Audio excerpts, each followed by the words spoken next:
Hello, everyone. Good morning, good afternoon, good evening, wherever you are. I want to believe that you are living the best of your life, the best you can.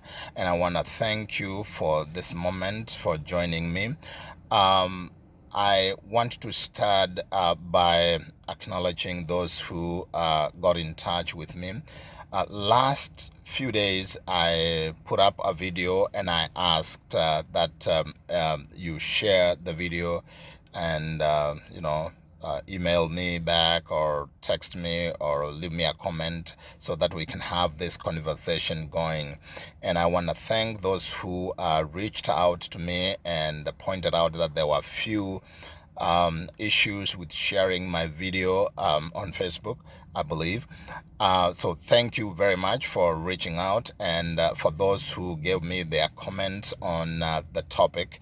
I want to thank you so much too, and I want to encourage you to keep sharing and keep reaching out so that we can have this conversation going. I'm so grateful.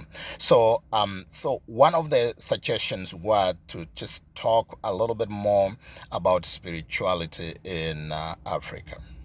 Now, from my previous videos, I talked about traditional African beliefs.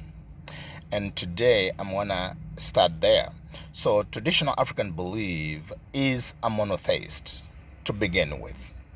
So, before the coming of missionaries, the African had only one God. They worshipped one God who is powerful and almighty. They feared him and conformed to his urgent needs. Now, speaking of the urgent needs, I'll give an example of some communities when it was dry, they didn't have rain, they knew there was a need to quickly go to God and ask for rain. So they performed a ceremony which requested God for rain. And many other cultures had a similar thing. So when something happened, or if they believed it was a curse, they could go to God, perform a ceremony, and some things could happen, or good, the bad omens could go away.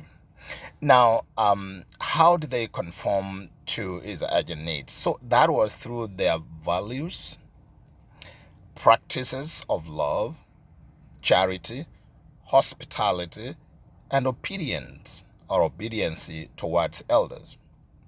Now, they believed in spirits of ancestors. They believed in spirits of ancestors, especially those who have been faithful during their life. Because not every ancestor probably conformed to the community expectation, but those who lived the best of their life or the faithful life were admired. So, and I want us to be clear that the ancestors were not gods, but they could play the role of an intercessor. They could pray or they could intercess between man and God. So here the point is that the traditional African or the indigenous African had one God that they believed in and they worshipped. The spirits, the ancestors or the spirits of the ancestors was a way to God. They could be given that opportunity to mediate between that. Now, I want to point out another thing that most of you asked.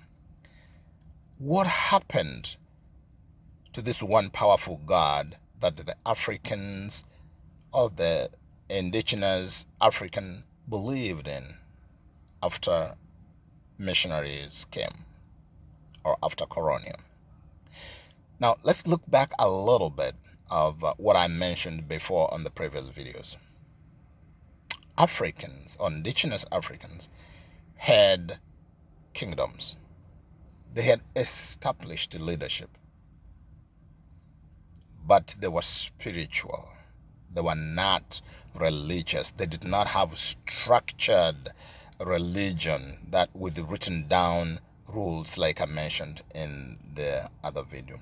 But they had established leadership. They had the kingdoms.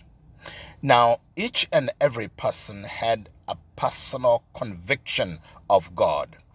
But then, all together, they believed in this one God who was rather powerful and almighty.